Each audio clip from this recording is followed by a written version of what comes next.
Assalamualaikum students, how are you? I hope you all will be fine. आप लोग जो chapter पढ़ रहे हैं वो है कंबशन एंड फ्लेम का, और प्रीवियस जो लेक्चर था उसमें ये आपको बता दिया था कि चैप्टर पूरा कंप्लीट हो गया है। आज इस चैप्टर का मैं आपको रिव्यू दे रही हूँ। तो इसमें देखते हैं कि कौन कौन से टॉपिक्स जो हैं आपको करवाए गए थे। सबसे पहले मैंने आपको बताया था कि कंबशन किसे कहते हैं। ठीक है, combustion is a chemical reaction which involve the burning of fuels in presence of air and oxygen. Mean combustion क्या है? एक ऐसा केमिकल रिएक्शन है जिसमें फ्यूल को बर्न किया जाता है, जलाया जाता है। किसकी मौजूदगी में? किसकी प्रेजेंस में? एयर और या फिर ऑक्सीजन की प्रेजेंस में जो है कोई भी फ्यूल को जब जलाया जाता है तो क्या चीज़ प्रोड्यूस होती है? हीट एंड लाइट प्रोड्यूस होती है, और इसको कहते हैं कंबशन।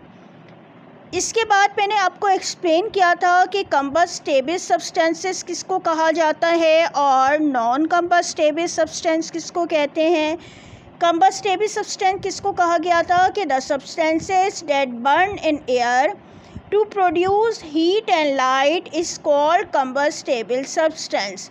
यानी कि ऐसे सब्सटेंस जो कि एयर की मौजूदगी में जब जलते हैं तो क्या चीज़ प्रोड्यूस होती है? हीट एंड लाइट प्रोड्यूस होती है। और इसकी एग्जाम्पल बताई थी, जैसे पेट्रोल है, वुड, कोल, पेपर, केरोसिन, ये तमाम क्या कहलाते हैं? कंबस्टेबल सब्सटेंसेस कहलाते हैं। इसके बाद आपको एक्सप्लेन किया गया था कि नॉन कंबस्टेबल सब्सटेंस किसको कहते हैं।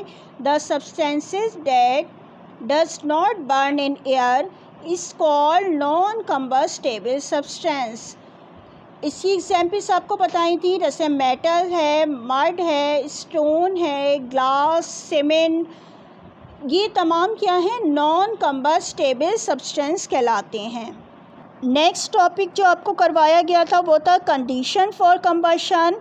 यानी कि किसी भी कंबशन के प्रोसेस के लिए, किसी भी बर्निंग के प्रोसेस के लिए कौन सी चीज़ें ज़रूरी होती हैं, कौन सी कंडीशंस नेसेसरी होती हैं। तो इसमें सबसे पहले आपको बताया था प्रेजेंस ऑफ कंबस्टेबल सब्सटेंस का होना लाजमी है। यानी कि किसी भी फ्यूल की प्रेजेंस जो है ज़रूरी है। जैसे वुड है, कोल है, केरोसिन है, ये अगर मौजूद होंगे ही तो कंबशन का प्रोसेस होगा। नेक्स्ट जो कंडीशन बताई थी वो था सपोर्टर ऑफ कंबशन। यानी कि ऑक्सीजन या एयर की प्रेजेंट लाजमी है किसी भी बर्निंग के प्रोसेस के लिए। यानी कि अगर फ्यूल मौजूद हो और अगर ऑक्सीजन नहीं है, एयर नहीं है, तो वो चीज़ बर्न नहीं होगी।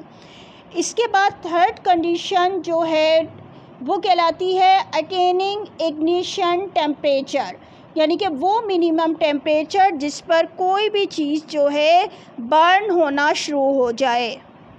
यानी कि ये जो तीनों कंडीशंस थी ये नेसेसरी होती हैं किसी भी कंबशन के प्रोसेस के लिए। इसके बाद आपकी बुक में एक्टिविटी नंबर 2 दी गई थी, ये यही प्रूफ कर रही थी कि जो कंडीशंस आपको बताई गई हैं तीनों कंडीशंस का होना ज़रूरी है। अगर इसमें एक भी कोई कंडीशन मिसिंग होगी तो फिर कंबशन का प्रोसेस नहीं होगा।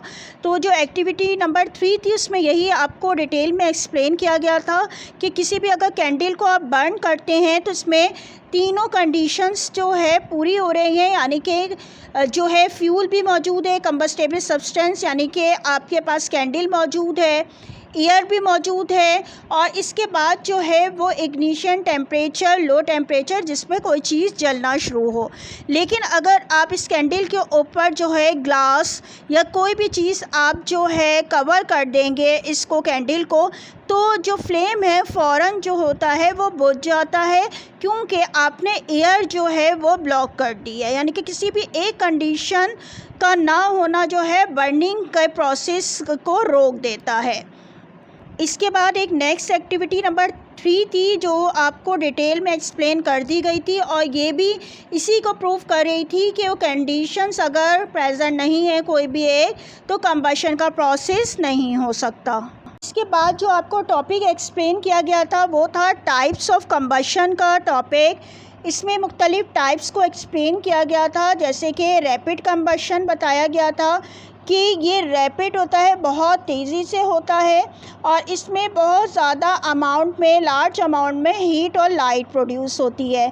इसके बाद नेक्स्ट टाइप बताई थी स्लो कंबशन की, जिसमें आपको बताया था कि इसमें बहुत ही स्लोली जो होता है ये प्रोसेस होता है कंबशन का, बहुत ही ज़्यादा लो टेम्परेचर पे ये होता है। इसके बाद नेक्स्ट टाइप आपको एक्सप्लेन की गई थी एक्सप्लोशन की, जिसमें बताया गया था कि लार्ज वॉल्यूम ऑफ गैस इस लिबरेट होती है और इसमें हीट और लाइट बहुत ज़्यादा मिकदार में जो है प्रोड्यूस होती है और इसके साथ ही जब ये कंबशन का प्रोसेस होता है तो लाउड नॉइस भी प्रोड्यूस होती है, ठीक है। और ये इस तरीके से जो क्रैकर वगैरह जो होते हैं उनमें ये प्रोसेस हो रहा होता है कंबशन का।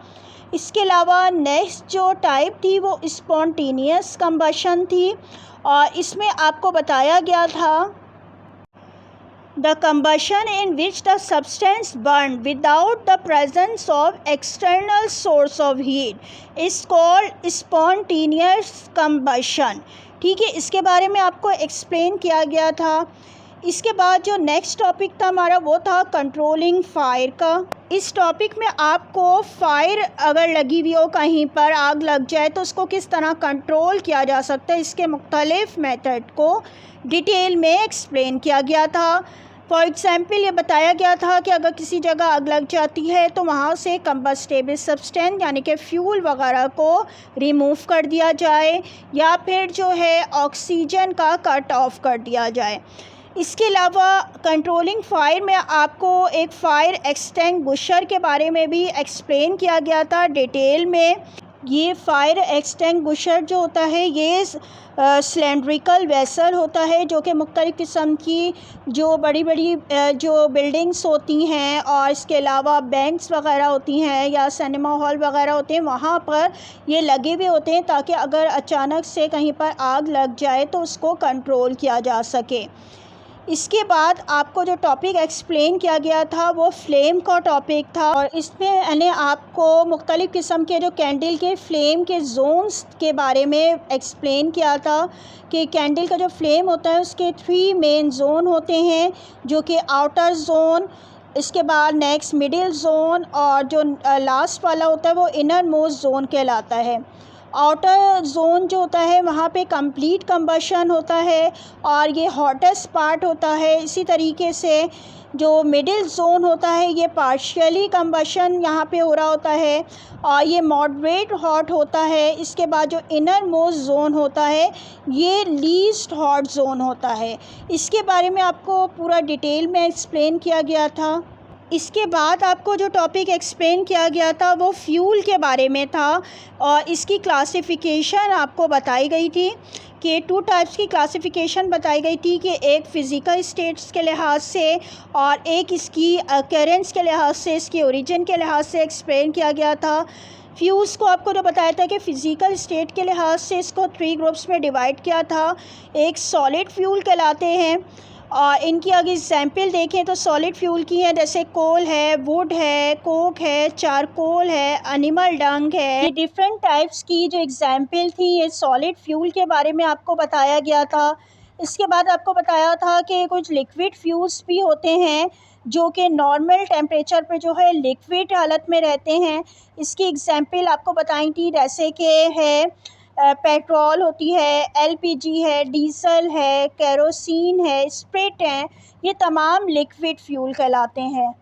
इसके बाद आपको गैसियस फ्यूल के बारे में बताया था कि क्या होते हैं। The fuel which occur in gaseous state at room temperature are called gaseous fuel, यानी कि रूम टेम्परेचर पे गैसियस हालत में रहते हैं तो इनको हम गैसियस फ्यूल कहते हैं।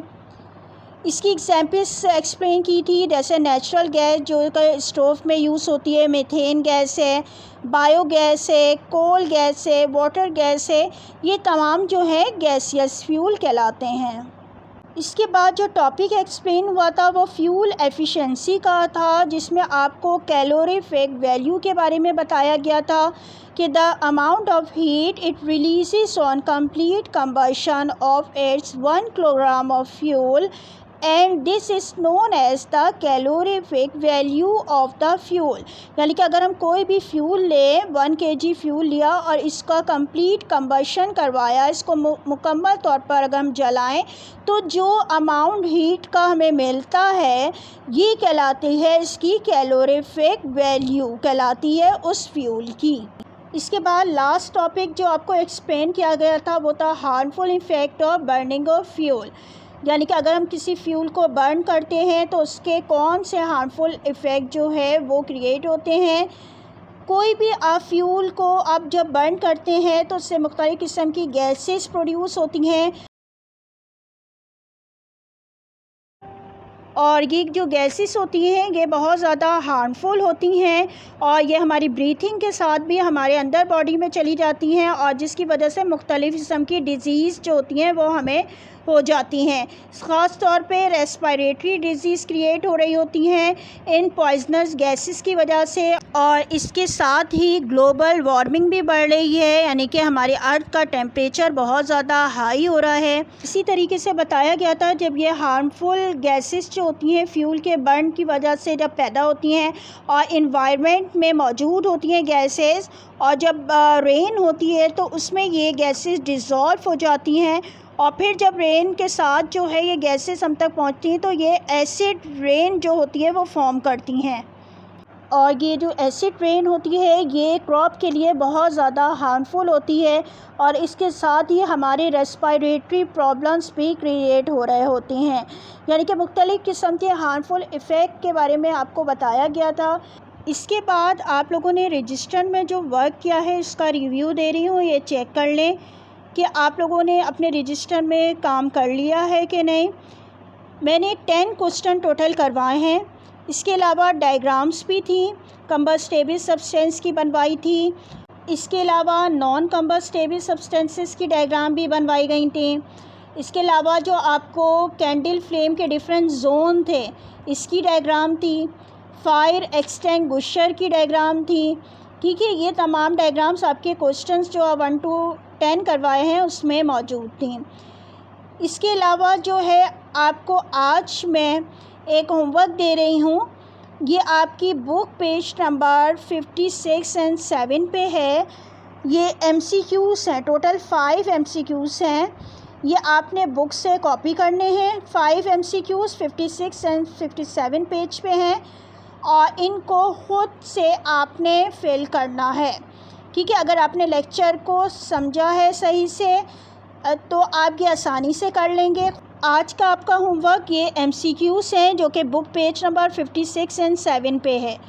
आपने रजिस्टर में पहले बुक से ये कॉपी करने 5 MCQs और फिर जो है आपने ख़ुद फिल करने हैं इसके आंसर्स। ठीक है, तो ये चैप्टर आपका आज कंप्लीट हो जाएगा। इसके क्वेश्चन आंसर भी देख लीजिएगा आपके पास हैं कि नहीं हो और ये MCQs तो आज का ही होमवर्क है जो आपने कंप्लीट करना है। इसके बाद नेक्स्ट लेक्चर में इंशाल्लाह न्यू चैप्टर स्टार्ट करेंगे। Thank you. अल्लाह हाफ़िज़।